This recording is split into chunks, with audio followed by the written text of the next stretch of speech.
G'day, Nick Goldschmidt here. I'm here to talk about the first of the daughter wines that we ever released, and the first one was Chelsea, and the first vintage was from Dry Creek, which is our home ranch, which we call Salmon's Leap, was in 2005.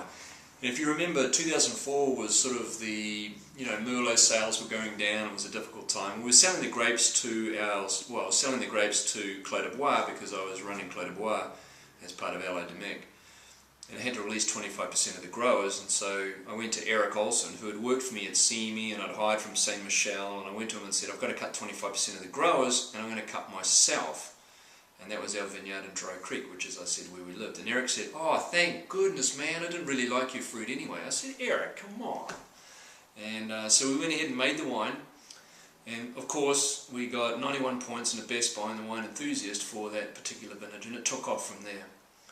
And it's taken off so well, the Chelsea Merlot has taken off so well that through time we evolved it into having a Dry Creek and an Alexander Valley, because the Dry Creek vineyard only produced 1,200 cases.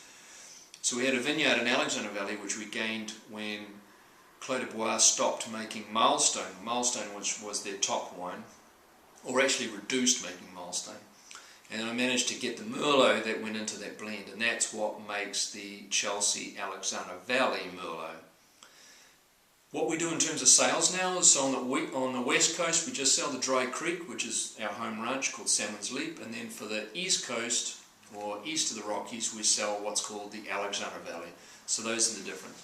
And this, in terms of the label was developed because when Chelsea was really young, we drew a headshot around her and then she coloured it in, and that's where this picture comes from. So that's the story of Chelsea, and Chelsea is one of 3 daughters. She's the oldest of 5 children, and so we make a wine with each one of our daughters, Catherine and Hilary inclusive. Anyway, hope you get to try the wine. Cheers.